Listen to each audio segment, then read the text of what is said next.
नमः शिवाय। योग रहस्य के इस चैनल में आप सभी का स्वागत है।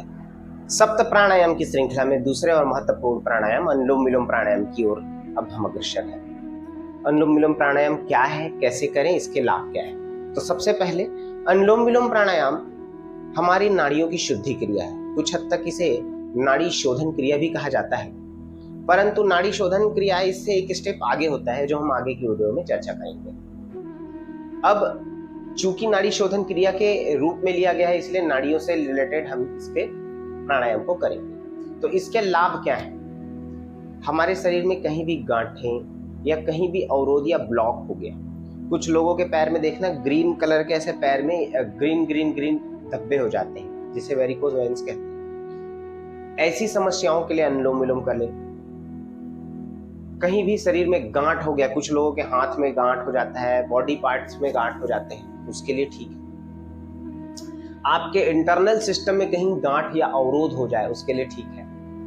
आपके लंग्स में, आपके हार्ट में ब्लॉकेजेस आ गया, उसको ठीक करने के लिए बहुत उपयोगी है। आपके आंखों की रोशनी बढ़ाने में, कान की सुनने की क्षमता बढ़ाने में, चेहरे के रिंकल्स को क्लीन करने के लिए ठीक है। ब्रेन में ब्लड सर्कुलेशन ठीक बनाए रखने के लिए बहुत उपयोगी है। साथ ही साथ ब्रेन में कैल्शियम जमा होना या ट्यूमर की जो समस्या है, उसके लिए बहुत उपयोगी है। तो इस तरीके से अनुलोम विलोम क्रिया के इतने सारे लाभ हैं। कैसे करें? अनुलोम विलोम क्रिया खाली पेट करना चाहिए, खाना से 5 घंटे बाद। सबसे उत्तम समय है सुबेरे का। सामान्य जो साधक है उसे 3 से 5 मिनट करेंगे, और जिनके भी शरीर में कोई ब्लॉकेजेस है तो उन्हें 15 मिनट करना चाहिए। इसे विष्णु मुद्रा में किया जाता है, अलग अलग आसनों में किया जाता है। हम इसे नाड़ी मुद्रा में सुखासन में बैठ के करेंगे।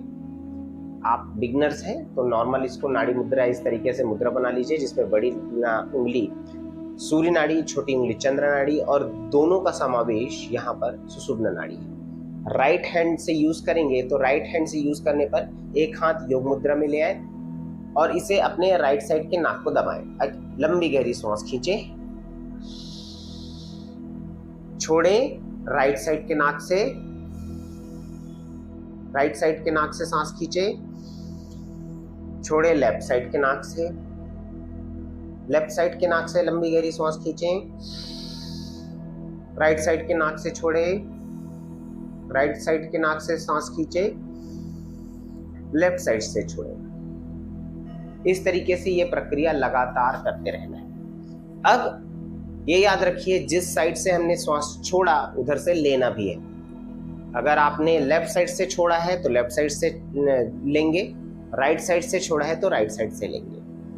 उंगलियां चेंज होते रहेंगे। अंगूठा उठेगा तो ये दोनों उंगलियां प्रेस करेंगे, और जब अंगूठा प्रेस करेगा तो ये दोनों उंगलियां उठेंगी। इस तरीके से आपको अनुलोम विलोम क्रिया करना चाहिए। चूंकि ईड़ा और पिंगला नाड़ी पे या सूर्य नाड़ी और चंद्र नाड़ी पे कार्य हो रहा है यहाँ पर, इसीलिए इसे नाड़ी शोधन कहा गया है। शोधन का मतलब है शुद्धि क्रिया, साफ होना। तो चूंकि इसमें नाड़ियों की सफाई हो रही है, इसके ब्लॉकेजेस दूर हो रहे हैं, इसीलिए नाड़ी शोधन कहा जाता है। अब यहाँ पर ध्यान देने वाली बात यह है कि यहाँ पर श्वास कितना लंबा लें। तो आपको याद रखिए, श्वास को लंबा गहरा सहस्त्रार से मूलाधार और मूलाधार से सहस्त्रार तक छोड़ना है। यानी आपको विजुलाइज करना है, श्वास नाक से आ रहा है लेकिन श्वास आप सहस्त्रार चक्र से खींच के इसे मूलाधार तक खींच रहे हैं, और मूलाधार से इसे सहस्त्रार तक खींच रहे हैं। तो इसके लाभ क्या होंगे? इससे लाभ ये हो जाएगा कि आपके श्वास की गति लंबी हो जाएगी, साथ ही साथ आपके चक्रों पे काम होगा, 7 जो चक्र है उन पे कार्य होगा। कैसे कार्य होगा?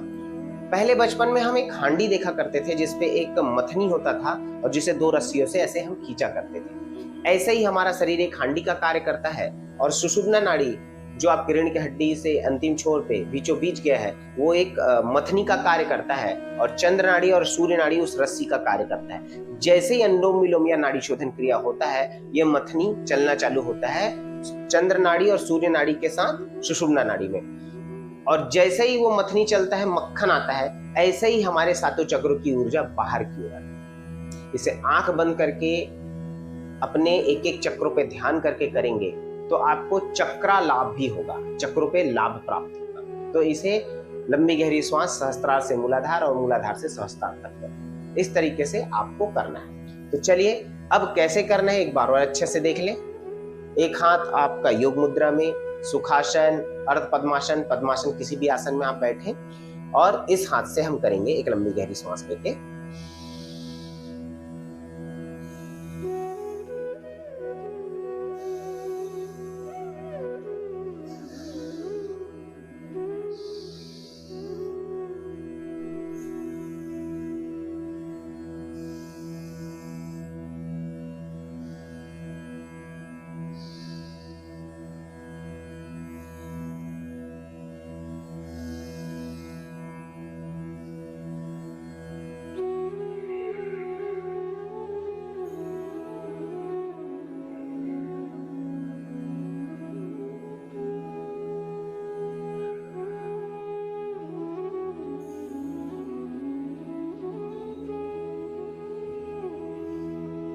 चलिए रिलैक्स। इस तरीके से आप अनुलोम विलोम या नाड़ी शोधन क्रिया कर सकते हैं। किसे नहीं करना चाहिए?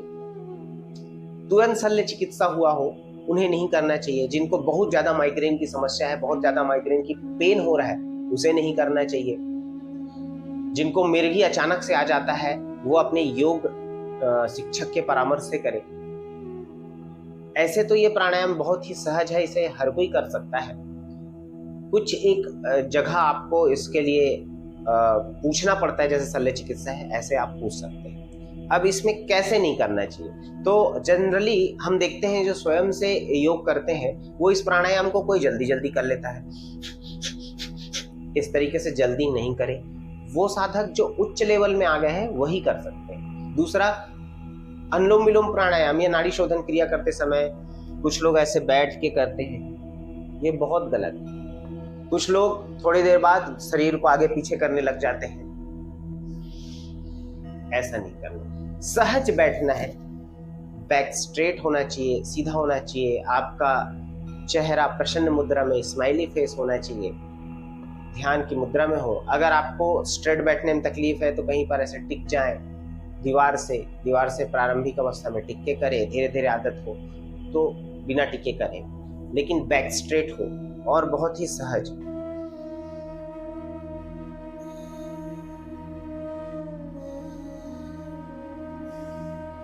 उंगलियां हिलेगा, नाक हिलेगा, लंग्स हिलेगा, बस इतना ही चीज हिलेगा, पूरी बॉडी शेक नहीं करेगा, वो गलत तरीका होगा। इस तरीके से आप इसे 3 से 5 मिनट सामान्य साधक और जिनको समस्या है वो 15 मिनट। इसमें बहुत ध्यान देने वाली बात यह है कि जितना लंबा गहरा आप सांस लेंगे उतना ही लंबा गहरा श्वास छोड़ना है, और उतना ही लंबा गहरा श्वास छोड़ने पे आपका ध्यान तुरंत लगेगा।